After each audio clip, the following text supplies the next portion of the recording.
러시아가 우크라이나를 침공하면서 미국을 비롯한 서방은 에너지 사업에 제재를 가했습니다. 미국, 영국 등 세계 굴지의 기업들이 사할린 자원 개발에서 손을 떼기로 한 것입니다. 영국과 네덜란드가 합작해 만든 세계적 에너지 기업인 셀이 세계 최대 규모의 석유 가스 개발 사업인 사할린 2분 프로젝트에서 빠졌습니다. 또한 미국 석유 대기업 엑손모빌도 러시아, 인도, 일본 기업 등이 참여하고 있는 유전 개발 사업인 사할린 1분에서 철수했습니다. 하지만 일본은 러시아 제재와 사업은 별개라고 외치면서 서방이 떠난 개발 사업에 홀로 남았습니다. 일본은 최초 전쟁이 벌어졌을 때 제재에 참여하는 것을 유보하더니 지난 8월 러시아가 사할린 2분 프로젝트 운영자를 교체한 후에도 새로운 운영회사와 LNG 구매 계약을 체결하기도 했습니다. 결국 일본은 러시아의 대규모 에너지 개발 사업 북극 LNG 2분 프로젝트 본격 가동 시 사할린 2분에도 참여하고 있음 생산 LNG의 약 60%를 가지고 가게 된다고 전망했습니다. 전 세계가 러시아의 에너지 사업 제재에 참여했지만 일본은 혼자서 살겠다고 동참하지 않았습니다. 이런 상황을 두고 간사하고 신의가 없다고 했던 이순신 장군의 말이 떠오른다고 했는데 지금 예상 밖의 상황이 벌어져 참사가 났다는 말이 나오고 있습니다. 최근 일본의 세계 손해보험사가 내년 1월부터 이는 일본의 에너지 수입에 영향을 미칠 수 있는 결정이어서 엄청난 파장을 불러일으키고 있습니다. 25일 외신에 따르면 도쿄 해상엔드니치도 화재, 손포재팬, 미쓰이 스미토모 보험은 지난 23일 해운회사에 이같이 통보했다고 했습니다. 군사 행동에 따른 피해는 일반 손해보험의 대상이 되지 않아 보상받기 위해서는 전쟁 피해를 보장하는 선박전쟁보험에 가입해야 하는데 이 서비스가 중단되면 대상 해역에서 선박 항행이 어려워지게 될 것으로 보이고 있습니다. 지금 이에 따라 러시아 동아시아 지역의 석유와 천연가스 개발 프로젝트인 사할린 2분의 액화천연가스 LNG 수입 등에도 영향이 발생할 수 있어 이런 가운데 한국에서는 전혀 상반되는 보도가 나왔습니다. 우크라이나 전쟁 이후 폴란드는 한국산 무기를 대거 도입하면서 경계태세를 강화했습니다.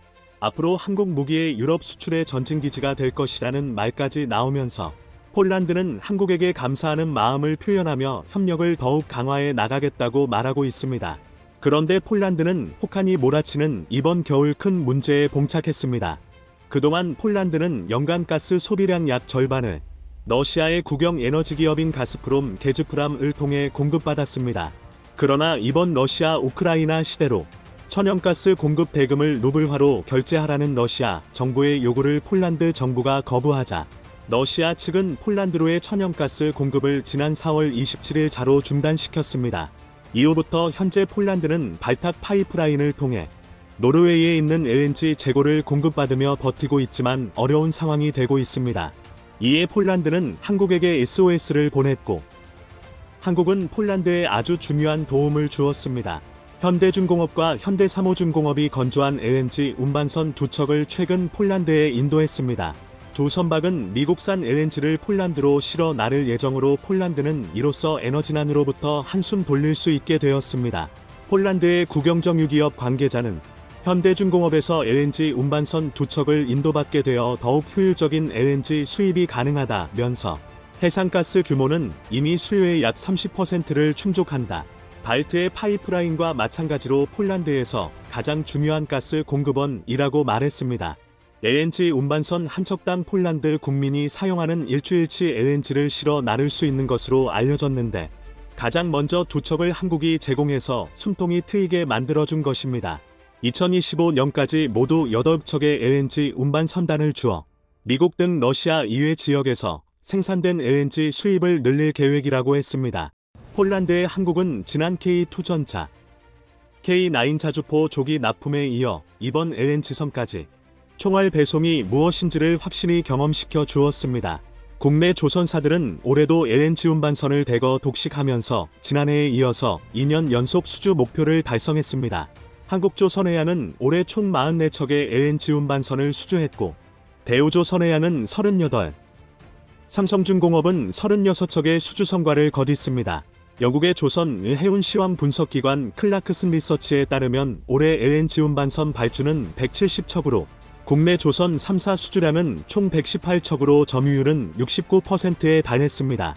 제 아무리 중국이 한국조 선업을 따라오려고 해도 고난도 기술이 필요한 LNG선은 결코 따라올 수 없다고 했는데, 그런데도 그동안 한국 LNG선 수출에 가장 큰 문제점이 있었습니다. LNG 선박을 만드는 기술 중에 영하 160도의 LNG를 외부 충격과 상온으로부터 안전하게 보관하는 화물창 기술이 중요한데, 이 화물창 기술은 프랑스 GTT에 한 척당 100억의 로얄티를 지불하고 쓰고 있었기 때문입니다. 이 때문에 전 세계로 LNG선을 수출하면서 내년 무려 로얄티 1조 원에 가까운 돈을 그대로 프랑스에 가져다주는 형국이 되었습니다. 업계 관계자는 LNG선 엔진 가격이 전체 배값의 5% 내외인데, 화물창 원천 기술을 보유한 GTT는 앉아서 엔진값과 맞먹는 금액을 챙기는 셈이라고 말했습니다. 한 국내 조선 업계 고위 임원은 제주는 우리가 넘고 돈은 프랑스 GTT가 번다는 말이 나올 정도라고 했습니다. 그런데 드디어 우리 기술로 만든 화물창으로 만든 배가 진수되었습니다. 한국형 LNG 화물창 기술 KC1의 후속작인 KC2가 적용된 배가 최근 현대중공업 울산 조선소에서 진수되었습니다. 현대중공업은 이달 초 KC2 기술 중 하나인 KC2B가 적용된 벙커링 전용선의 진수에 성공했고, 이르면 내년 2월 말 선주 인도를 목표로 최종 마무리 공정에 들어간다고 보도되었습니다. 벙커링 전용선이란 LNG선에 연료를 주입하는 선박으로, 이 기술을 적용한 선박이 안정적으로 상업 운전에 성공한다면 더 이상 프랑스에 로얄티를 주지 않아도 된다고 했습니다. 그렇게 되면 5%만큼 성가를 조율할 여력이 있어 한국 조선업의 경쟁력을 더욱더 높이게 된다는 것입니다. 한국이 LNG선 수주를 싹쓸이하자 중국과 일본은 손을 잡고 한국 조선사에 대항한다고 합작사를 만들었습니다. 최근 중국과 일본이 합작한 조선사들이 대형 액화천연가스 LNG 운반선에 쓰이는 멤브레인 탱크 기술력을 확보했거나 확보를 눈앞에 둔 것으로 나타났습니다. 그동안 한국의 반도체, 가전, 조선 등을 따라잡는다고 일본은 자국 기업들을 모으며 일장기 연합을 만들었지만, 이제 그 일장기 연합으로 안 되니까 중국과도 손을 잡는 상황이 되고 있습니다.